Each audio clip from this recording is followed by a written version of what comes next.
The avoidant carries awareness of your absence through every defended day. Experiencing your loss as persistent background ache, they refuse to acknowledge as constant recognition of something missing. They will not name as ongoing awareness that their life contains less warmth and meaning without you in it. Yet this missing remains completely silent, trapped beneath defensive walls that prevent the avoidant from expressing longing, from reaching out to repair what their patterns destroyed, from admitting even to themselves that they made devastating mistake by choosing defended isolation over vulnerable connection with you.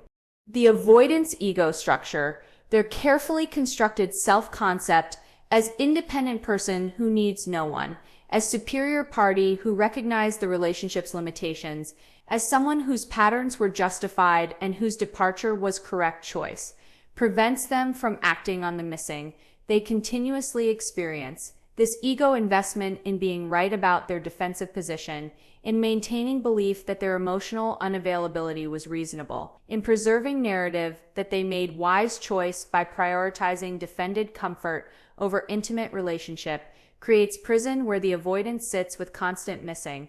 They cannot express without dismantling the very self-concept that has organized their psychological survival. Years can pass with the avoidant missing you in complete silence, successfully maintaining their defended narrative, continuing patterns that destroyed connection with you, while applying those same patterns to new relationships that inevitably fail in similar ways. Then something shifts. The accumulation of losses, the pattern's repetition across multiple relationships, the visible evidence of peers building lives of genuine intimacy while the avoidant remains isolated, the undeniable awareness that defended position has cost them everything meaningful, all these forces converge to create crisis. The avoidance ego structure cannot withstand. The defensive narratives that protected the avoidant from confronting their patterns, costs collapse under weight of reality that can no longer be denied, dismissed, or rationalized away. The avoidant faces with devastating clarity that their defended position did not protect them but imprisoned them, that their patterns did not represent strength but reflected limitation, that losing you was not an inevitable result of incompatibility but direct consequence of their inability to sustain intimacy with someone remarkable who deserved far more than the avoidant could provide. The silent missing that masquerades as indifference. The avoidant maintains carefully constructed exterior of complete indifference, following the relationship's end, displaying no visible signs of distress, demonstrating apparent ease with the separation, moving forward into their life with surface that suggests your absence barely registers. This performed indifference serves crucial defensive function, protecting the avoidant from having to acknowledge the vulnerability of caring deeply about someone they pushed away, from admitting that losing you created meaningful loss rather than welcome relief, from confronting that their patterns destroyed something valuable they now desperately miss. The avoidance presentation communicates to themselves and others that the relationship was insignificant, that your departure changed nothing essential, that they remain unaffected and self-sufficient. Yet beneath this defended exterior, the avoidant carries constant awareness of your absence.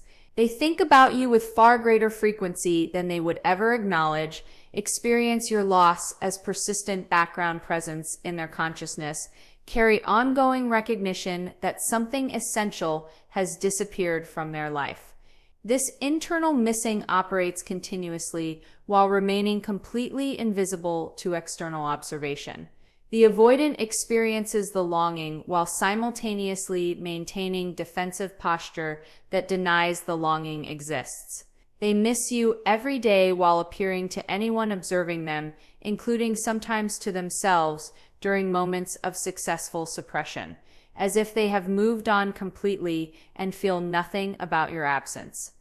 The silent missing manifests in countless small moments the avoidant never discusses or acknowledges. They think of something you would find interesting and experience flash of wanting to share it with you before their defenses remind them that sharing is no longer possible. They encounter difficulty and briefly wish you were there to provide the support you once offered before their defended self-sufficiency rejects the wish as weakness. They observe something beautiful or meaningful, an experience moment of your absence, feeling particularly acute before defensive distraction redirects their attention elsewhere. These moments occur daily, sometimes multiple times per day, yet the avoidant treats each one as isolated incident without significance, rather than recognizing them as evidence of sustained longing.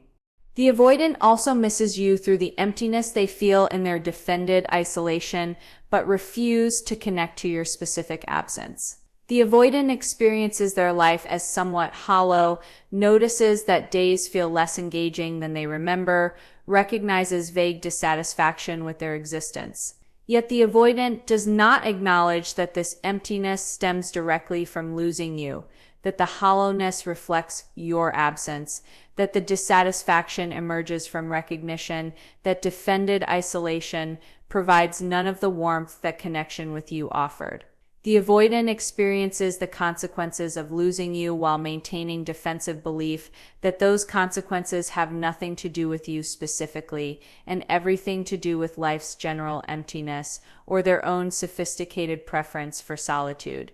This silent missing includes awareness of your specific qualities that the avoidant now recognizes they took for granted. The avoidant remembers your patience with their patterns, your understanding of their defensive structure, your capacity to remain steady despite their withdrawal. They recall specific moments of your care, particular instances of your support, concrete examples of your investment in them despite their minimal reciprocation. These memories surface regularly, creating ongoing awareness of what they lost. Yet the avoidant does not act on this awareness because acting would require admitting they were wrong about their patterns, wrong about the relationship, wrong about their defensive choice to prioritize isolation over connection. The avoidant's silent missing also operates through constant comparison of their current life to what existed when you were present. The avoidant notices that activities feel less enjoyable, that accomplishments feel less meaningful, that their existence contains less satisfaction than it did during the relationship. Yet the avoidant attributes these observations to anything other than your absence. They tell themselves they are experiencing normal life fluctuation, that their dissatisfaction stems from work stress or other circumstances, that their reduced joy reflects general life challenges rather than specific loss of you. This defensive attribution allows the avoidant to experience missing you while denying that the missing relates to you at all. The silence surrounding the avoidance missing serves to protect their ego from having to acknowledge error. If the avoidant were to express that they miss you, they would have to confront that their defensive patterns destroyed something valuable, that their choice to leave or to remain emotionally unavailable until you left was mistake rather than wisdom, that their defended position has cost them relationship that could have enriched their life if they had possessed capacity to show up differently. The avoidance ego cannot tolerate this acknowledgement, so the missing must remain completely silent, experienced internally but never expressed externally, recognized at some level but never fully acknowledged even in private self-reflection.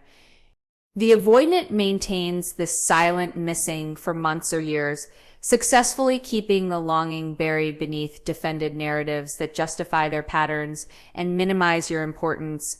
The avoidant tells themselves they made the right choice, that the relationship could not have worked, that they are better off alone, that you wanted too much, that their patterns were justified given their limitations. These narratives allow the avoidant to experience missing you while simultaneously maintaining ego investment in having been right to let you go. The silent missing exists in constant tension with defensive narratives, creating internal state where the avoidant simultaneously longs for you and denies the significance of that longing. What finally causes the ego collapse? The avoidance ego structure can maintain defensive narratives against substantial contradictory evidence for extended periods, sometimes for years or even decades. The ego's investment in being right about defensive patterns, in maintaining belief that emotional unavailability was justified. In preserving self-concept as independent person who made wise choices creates powerful resistance to acknowledging that those patterns were destructive rather than protective. Yet certain accumulations of experience eventually overwhelm even the most defended ego structure, creating collapse where defensive narratives can no longer hold against the weight of undeniable reality. The collapse typically begins with pattern repetition that becomes impossible to ignore or externalize. The avoidant loses not just you, but subsequent relationships that follow eerily similar trajectory. Each new connection starts with promise before the avoidance. Defensive patterns recreate familiar dynamic, gradual withdrawal, eventual partner exhaustion, relationship dissolution. After the third or fourth repetition of this pattern, after watching multiple different people in different circumstances, eventually leave citing remarkably similar complaints about the avoidance, emotional unavailability. The avoidance ability to blame others for relationship failures begins crumbling. The common denominator becomes undeniable. The avoidant is the consistent element across all these failed connections, and this recognition begins eroding the ego's defensive narratives about others being too demanding or incompatible. The collapse accelerates when the avoidant observes peers who once shared their defended position successfully developing intimate partnerships. The avoidant watches friends who struggled with vulnerability learn to sustain relationships, observes acquaintances who once maintained similar defensive distance gradually develop capacity for intimacy, sees people who began from defended positions similar to the avoidant's own, eventually building satisfying partnerships. These observations force uncomfortable recognition that defended position is not fixed limitation, but rather modifiable pattern, that others with similar starting points have developed capacities. The avoidant continues to lack, that the avoidant's continued isolation reflects choice or inability rather than inevitable consequence of their nature. Time itself becomes force that erodes the avoidant's ego defenses as years accumulate without the avoidant building anything lasting or meaningful in relational domain. The avoidant reaches milestone ages 40, 50, beyond, and must confront that decades have passed with them, maintaining defended isolation, that their life lacks the intimate connections that give existence depth and meaning, that they face their remaining years with prospect of continued solitude. This temporal awareness creates pressure that younger avoidants can avoid by telling themselves they have time to develop connections later. The aging avoidant faces that later has arrived and they have built nothing, that their defended position has consumed their prime relational years, that opportunity for building lasting intimate partnership may be diminishing or gone. The collapse often intensifies when the avoidant faces significant life difficulty without adequate support system, illness, career failure, loss of parent, financial crisis, or other major challenge exposes the cost of the avoidant's defended isolation in concrete rather than abstract terms. The avoidant discovers they have no one to depend on during genuine need, that their defended independence has left them alone, facing challenges that intimate partnership would help navigate. This recognition that defended position has practical costs beyond merely missing intimate connection forces, acknowledgement that the avoidance patterns have created life that is not just emotionally empty, but practically unsustainable during difficulty. The ego collapse particularly accelerates when the avoidant sees concrete evidence of your thriving without them. The avoidant observes you in healthy relationship, sees you radiating happiness they never witnessed while you were with them, watches you build life that appears rich and satisfying. This observation destroys the avoidant's defensive narrative that you were the limited party, that you wanted too much, that the relationship failed because of your inadequacy. Your visible thriving proves that you possess capacity for healthy partnership, that your needs were reasonable and can be met by someone less defended, that the relationship's failure stemmed from the avoidance limitations rather than from yours. This evidence becomes impossible for the avoidance ego to rationalize away. The collapse reaches critical point when the avoidant experiences rare moment of complete honesty with themselves, when their defenses temporarily lower enough to allow undistorted assessment of their life and patterns. This moment often arrives during crisis, during profound loneliness, during period when the avoidance defenses are overwhelmed by circumstances and cannot maintain their usual protective narratives. In this moment of clarity, the avoidant sees their patterns accurately, recognizes what those patterns have cost them, acknowledges that their defensive position has destroyed opportunities for intimacy while providing none of the safety or satisfaction it promised. The avoidant faces that they have been lying to themselves about their patterns, about their choices, about whether they are okay with defended isolation. The final catalyst for ego collapse often involves the avoidant recognizing that specific person you represented opportunity they will likely never encounter again. The avoidant faces that you are not merely adequate partner they could replace, but rather a remarkable person who offered patience and understanding. Most people would never provide, who created safety few others could create, who possess specific qualities the avoidant has not found replicated elsewhere. This recognition that they lost someone irreplaceable rather than merely losing one relationship among many potential relationships destroys the avoidant's defensive minimization of your importance and of what losing you means for their future relational prospects. The ego collapse arrives not as single moment, but as culmination of these accumulated forces that eventually overwhelm the avoidance defensive structure. The pattern repetition, the peer comparison, the passage of time, the practical costs of isolation, the evidence of your thriving, the moments of clarity, the recognition of your irreplaceability, all these elements compound across months or years until the avoidance ego can no longer maintain its defensive narratives. The carefully constructed self-concept as independent person who made wise choices collapses under weight of undeniable reality.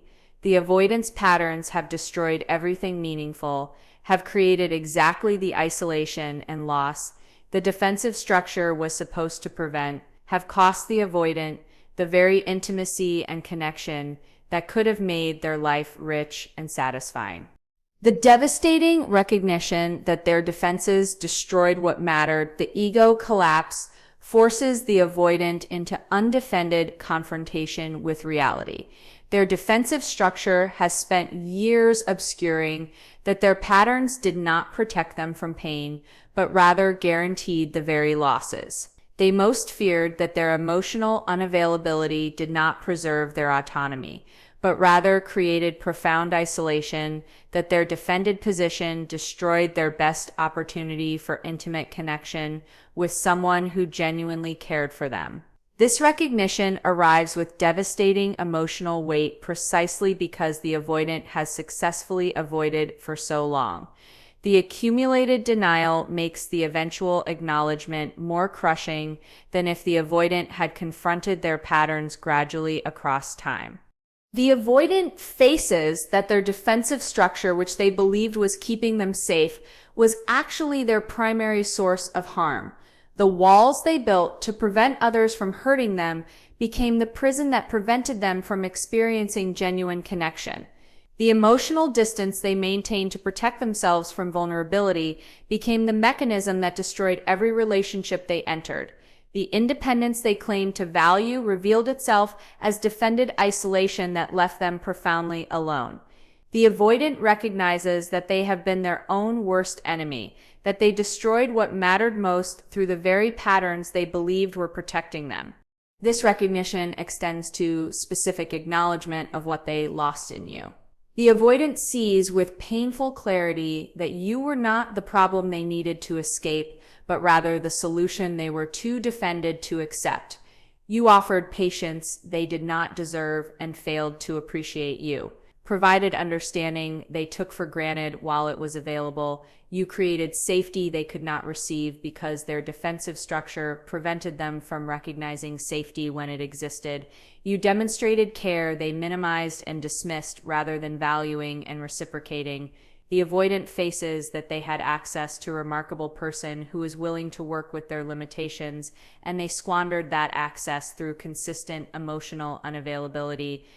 The devastating quality of this recognition intensifies as the avoidant acknowledges that their defensive narratives about the relationship were lies they told themselves to avoid accountability. The avoidant faces that you were not too needy. They were too defended. You were not asking for too much. They were offering too little. You were not unable to accept them. They were unable to show up adequately. Every defensive story the avoidant constructed to blame the relationship's failure on you or on circumstances collapses under honest examination. The avoidant must acknowledge that they created the outcome they experienced through their own patterns, rather than being victim of incompatibility or others' inadequacy. The avoidant also confronts the cumulative cost of their patterns across their entire relational life. The recognition extends beyond just losing you to acknowledging that their defensive structure has destroyed every intimate connection they have attempted, that they have left trail of hurt people and failed relationships across years or decades, that they have never successfully sustained intimacy with anyone because their defenses prevent the vulnerability that intimacy requires. The avoidant faces pattern of destruction they created, recognizing themselves as architect of their own isolation rather than as victim of others' failure to understand or accept them. This devastating recognition includes acknowledgement of time lost that cannot be recovered. The avoidant faces that they spent months or years with you maintaining defended distance when they could have been building genuine intimacy, that they wasted opportunity to develop relationship that could have sustained across lifetime, that the time they had access to you is gone and cannot be reclaimed, regardless of whether you would consider reconciliation. The avoidant confronts that they cannot go back and show up differently during the relationship, cannot undo the pain their patterns caused you, cannot recover the potential the relationship held, that their defenses prevented from being realized. The recognition also forces the avoidant to face what their life has become as a result of their patterns. The avoidant sees that they live in defended isolation that provides none of the satisfaction or meaning that intimate connection offers. They recognize that their accomplishments feel hollow without someone to share them with, that their independence has become loneliness, that their life lacks the warmth and depth that genuine partnership creates. The avoidant must acknowledge that defended position has not led to the fulfilling, autonomous life they claim to want, but rather has created existence that feels increasingly empty and meaningless as they face it honestly. The devastating quality peaks as the avoidant recognizes that changing their patterns requires confronting the very terror their defensive structure exists to prevent. The avoidant faces that developing capacity for genuine intimacy would require sitting with overwhelming vulnerability, would demand examining the wounds that created their defensive structure, would necessitate feeling the feelings they have spent lifetime avoiding. The avoidant understands that transformation is possible, but would require psychological work more difficult than anything they have previously attempted, work they may lack courage or capacity to complete, despite finally recognizing its necessity. The avoidant also confronts the possibility that even if they develop capacity for greater intimacy, they may have permanently lost access to you. The recognition that their patterns destroyed connection with someone remarkable does not guarantee they can repair that connection. The avoidant faces that you may have genuinely moved on, may have built life with someone else, may have no interest in giving the avoidant another opportunity to repeat patterns that hurt you. The avoidant must sit with possibility that their recognition arrived too late, that they finally understand what they lost after the loss has become permanent and irreversible. This recognition creates psychological crisis because it dismantles the avoidant's entire defensive self-concept while offering no immediate resolution. The avoidant can no longer maintain comfortable narratives that justified their patterns, can no longer blame others for relationship failures, can no longer position themselves as superior party who made wise choices. Yet acknowledging these truths does not automatically create capacity to behave differently, does not restore what was lost, does not guarantee that future will be different from past. The avoidance sits in devastation of recognizing their pattern's costs, without clear path toward transformation or repair, facing that they destroyed what mattered through defenses they can no longer justify, but may still lack capacity to dismantle. How they reach out after the collapse and why it's different. The avoidant who reaches out after genuine ego collapse communicates in ways that differ fundamentally from their previous patterns of contact. The communication carries quality of raw honesty that was absent during all prior interactions, demonstrating vulnerability the avoidant has spent their life defending against, acknowledging truths the avoidant previously could not face. This transformed communication reflects actual internal shift rather than temporary panic or strategic attempt to restore the relationship through performed change. The collapsed ego no longer protects the avoidant from recognizing and admitting their pattern's costs, allowing communication that directly addresses what the avoidant previously could only deny or minimize. The avoidance contact after collapse typically begins with genuine accountability rather than with defensive explanations or justifications. The avoidant acknowledges directly that their patterns destroyed the relationship, that their emotional unavailability hurt you in ways you did not deserve, that losing you was consequence of their own defensive limitations rather than result of incompatibility or your excessive needs. This accountability arrives without the qualifications and rationalizations that characterize the avoidant's previous discussions of relationship difficulties. The avoidant no longer explains their patterns as justified response to your behavior or as inevitable result of their nature. They simply acknowledge that they were wrong, that they failed you, that they destroyed something valuable through their defended withdrawal. The communication also includes specific recognition of what you offered and what the avoidant failed to adequately value or reciprocate. The avoidant names particular qualities you demonstrated: your patience, your understanding, your consistent care despite their inconsistent presence. They acknowledge concrete instances where you showed up for them while they withdrew from you, where you offered support they could not reciprocate, where you maintained hope they did not earn. This specific recognition demonstrates that the avoidant has actually examined the relationship honestly, rather than speaking in vague generalities designed to elicit your sympathy without requiring genuine self-examination. The collapse avoidance communication notably lacks the typical requests or demands that characterize their previous contact. The avoidant is not reaching out to restore the relationship on their terms, not asking you to give them another chance based on promises of change, not attempting to convince you that things would be different this time. Instead, the communication often focuses simply on acknowledging the truth, on taking responsibility for harm caused, on expressing genuine regret without expectation of forgiveness or reconciliation. The avoidant understands that they have no right to ask anything of you, that you owe them nothing, that their contact serves primarily to acknowledge reality they previously denied rather than to secure outcome they desire. This transformed quality of communication also manifests in the avoidance response to your boundaries or to your lack of response.